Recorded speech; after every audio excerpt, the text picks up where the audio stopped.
Welcome to part 14 of The Adventures of Skyler and Nick. You might want to start at the beginning. And this series is written by A Mysterious Lurker. I'd barely recovered being mauled to death by giant bats when I got picked up by Nick again. He promised it would be a quick job he wanted to clear off his desk. It was a basic cleanup on a couple who hadn't been heard from for a day or so. That didn't appear to be enough of a reason to drag in supernatural agents to deal with it, but I didn't ask too many questions, and waited until we reached our destination. This time he received a charm to use instead of creating the transportation spell himself. We arrived in front of a house in the middle of nowhere that looked so run down I felt shocked it wasn't abandoned. It stood on a plot of land that at one point was a farm. Overgrown weeds had taken over the lawn and the land surrounding the house. A wooden porch appeared slumped and half-rotten. Even though the sun shone bright, the windows were so dark and covered in grime that it was impossible to see inside. I kicked at a rusted car piece in the middle of the grass, while Nick checked his phone beside me. "Does someone really live here, Nicky?" I asked while the wind blew through the tall grass. "Yes. There has been an outbreak in this area. Normally humans who live in conditions such as these are the ones who are the first to go." Nick was interrupted by a crashing sound. I jumped, nearly tripping over the rusted hunk of metal I kicked at.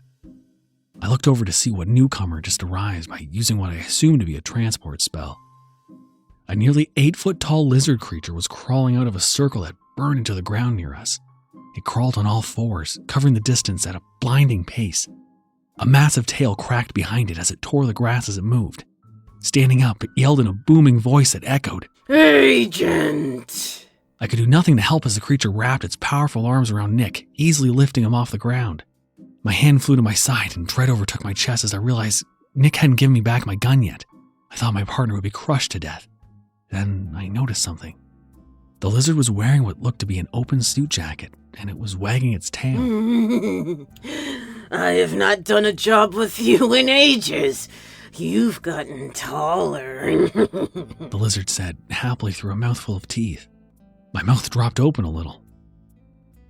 I knew the corporation hired supernatural agents, but I'd never seen one so not human before.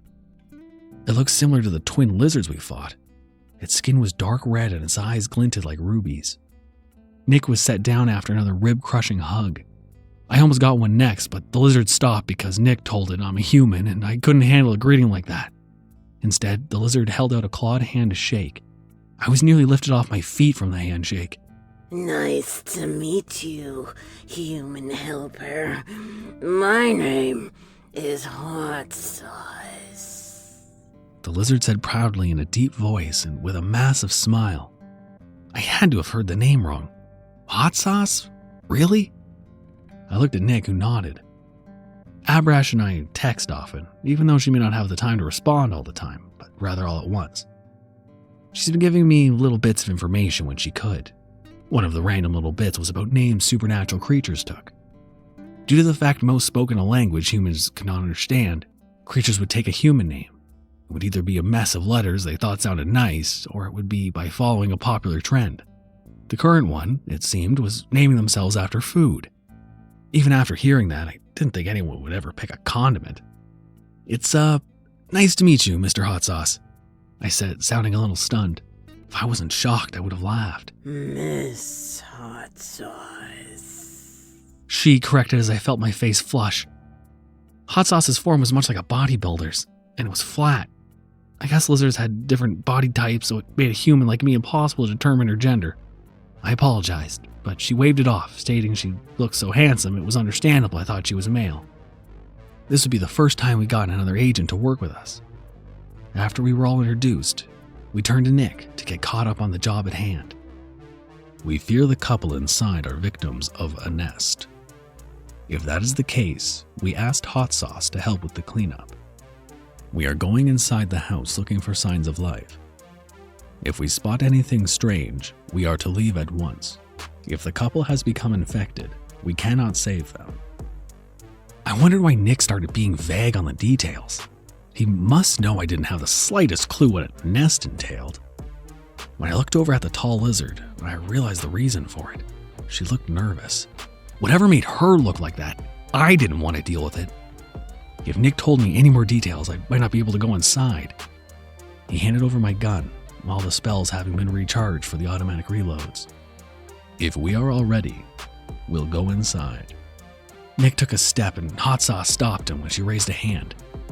I'm not going in, she said, sounding a bit sick. My shoulders tensed. We were facing an unknown danger and our backup wanted to stay behind. We finally had someone who looked as if they could fill in for the strength I lacked, and yet she refused. That's fine. We should only be a few minutes. I looked at Nick as if he was crazy. He didn't even acknowledge my expression. He stared towards the house, and I didn't have any choice but to follow. The gun not a comfort as we made our way up the soft boards of the porch. It smelled of mold and decay. This place should not have any humans living inside. I feared that was the case. When no answer came after he knocked, Nick pushed the door. It was locked, but he shoulder-checked it until it broke open. The smell was worse once the door was open. Stale air poured out. I forced down my gag reflex in order to follow my partner into the dingy front room. Trash and personal belongings were scattered everywhere. Every surface was covered with something. Mail piled up near the front door, and countless pairs of dirty shoes cluttered the walkway. We slowly crept along, looking for signs of life. The only light came from a TV that was turned on without any sound, and a small amount of sunlight that could get through the dirty windows. I didn't know what to expect. This place looked bad enough without the thought of something supernatural lurking in the dark. Nick mentioned it was an infection, but we weren't wearing any protective gear. Something moved across the floor, and I turned to see a massive centipede skittering away from where it was hiding as it heard our footsteps. I got grossed out by it. Nick followed the insect's path, and I could see an odd look in his eyes. Since working with him, I could read his emotions on his neutral face. He looked as if he found a free puppy. If I wasn't watching him, he probably would have scooped up the thing to take home. This guy really liked weird pets. We carried on to the kitchen. The smell got even worse. Mold-covered dishes spilled over from the sink. Countless takeout containers littered the table. The stove was covered with more trash, and it was clear this couple hadn't cooked in a while. I looked over the place as some memories came back. When my parents kicked me out, I moved in with my sister, and at the time she lived in a place almost as bad as this. It was the only thing we could afford. So, for a few months, I worked and still stayed in school, all the while coming home to a trash heap of a house. Finally, she got a new boyfriend who let us move into his place. I crammed into what was basically a closet, but it was cleaner than the last place. I think if her boyfriend hadn't let us stay with her, I would still be living in a house similar to this one. When we didn't see or hear anyone, I followed Nick over to an old wooden door. It led down into a dark basement, and I definitely was not keen on entering it. As we started our way down, every step creaked when we put any weight on it. I was convinced we would break through the step if we stood on the same board at the same time. A very dull light bulb, the only source of light. I kept away from the wooden railing because it looked covered in spider webs.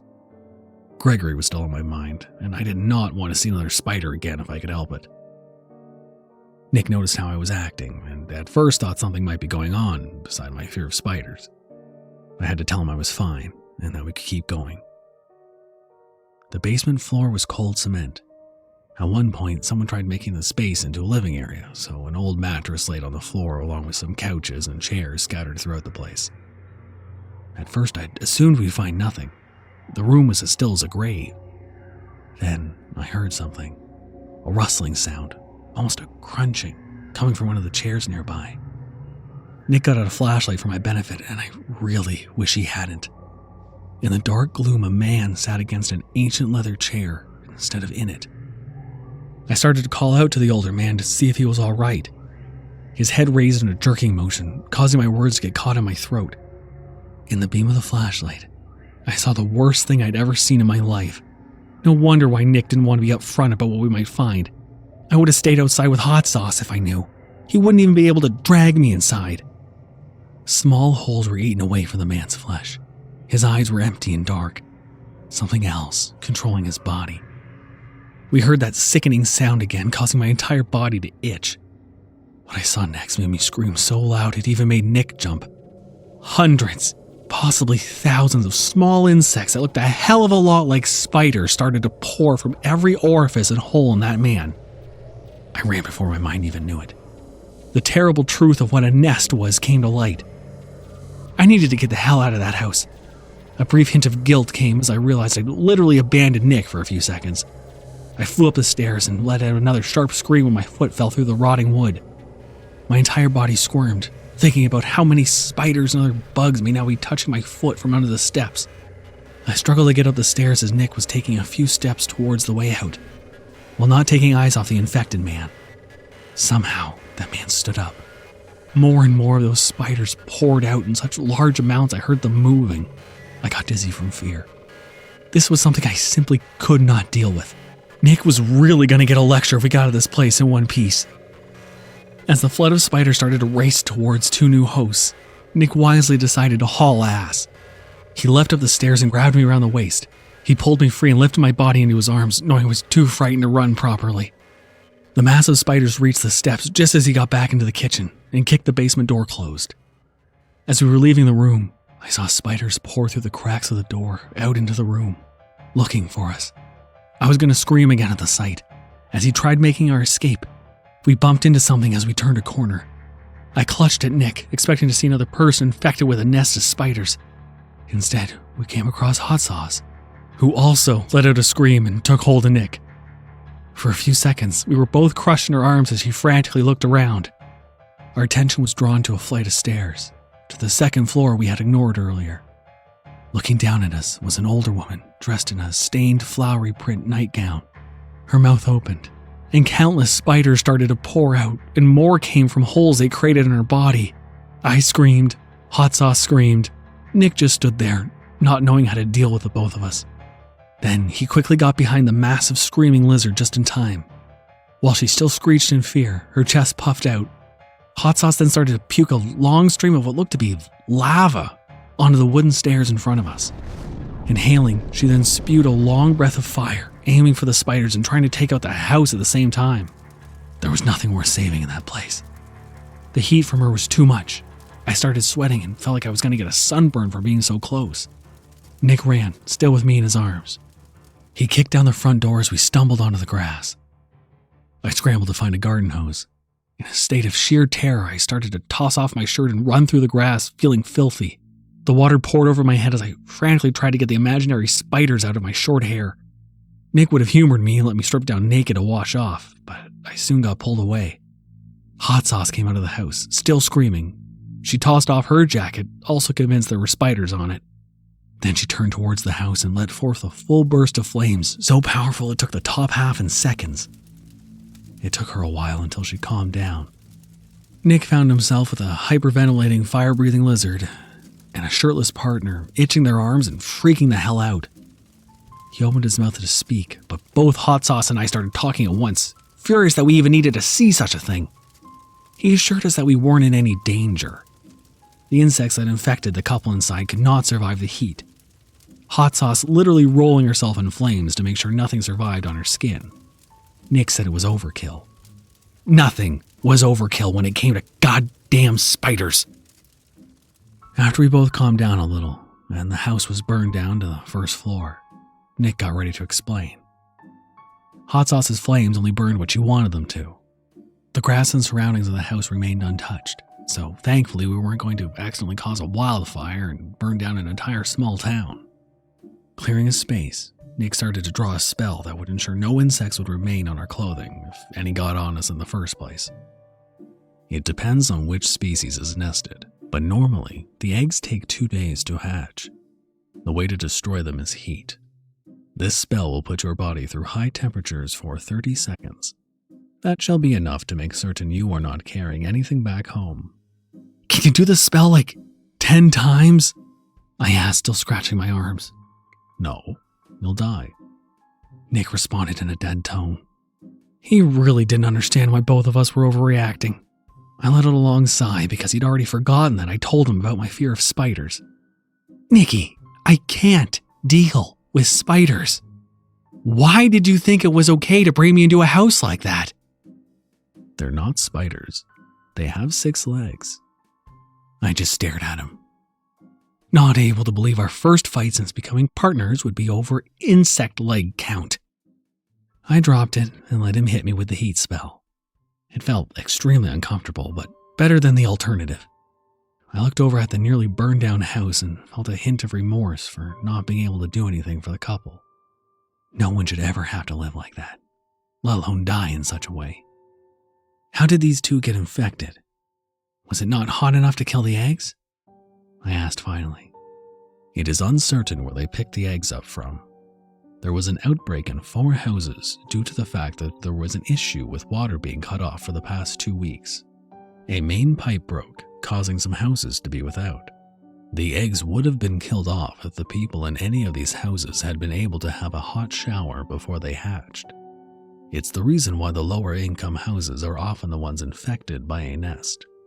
They either don't have access to hot water or cannot take long enough showers. Nick explained, and I felt terrible for the pair before he continued on. These two were shunned by the town due to the fact that they fostered children a few years ago, and terrible conditions of abuse came to light after one died in their care. No one wanted to speak with them after that incident. Without their income from fostering, their household slowly became run down to the point that we saw it. If we had not arrived in time to destroy the nest they had become, it would risk the insects fleeing the house and infecting the rest of the small town. Now, I didn't feel bad for the pair. Sure, I didn't want to see them die a terrible death, but their demise had come as a result of their own actions, and not a horrible, unavoidable random cause. I looked over at Hot Sauce, who was also listening and nodding along. I think she just liked having a conversation as a distraction from what she'd seen. Hey, thanks for coming in and helping us. You're as scared of those bugs as I am, and yet you came to the rescue. You're a champ, Frankie. I told her, and she looked confused over the nickname. I had to explain my train of thought on that one. There was a brand of hot sauce named Frank's or something, so her nickname was Frankie. She loved it, and I thought Nick might be jealous that I had given someone else a nickname. But he looked a little proud at how skilled his partner was at thinking of names, and she appeared relieved that neither of us mocked her for being so frightened of the insects. She'd gotten some negative reactions before when she'd done jobs like this. Because I didn't judge her, I think we became friends. Supernatural creatures had issues with the idea of having a friend. Their culture was based on a favor system, so they didn't fully understand liking a person enough to do something for them for free. Something like that was so extreme it was considered marriage.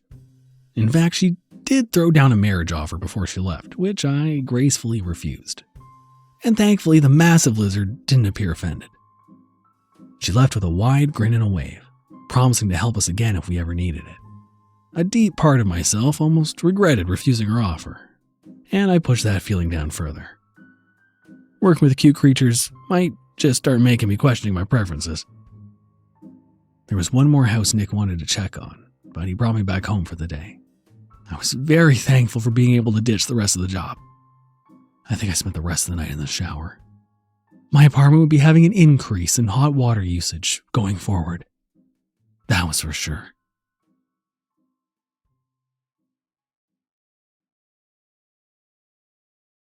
Thank you to Dodge the Grave for voicing Frankie. Frankie is a bit of a difficult character to voice, but if anyone's equal to the task, it's Dodge the Grave. Hey, speaking of Dodge, do you remember Rules of the Road?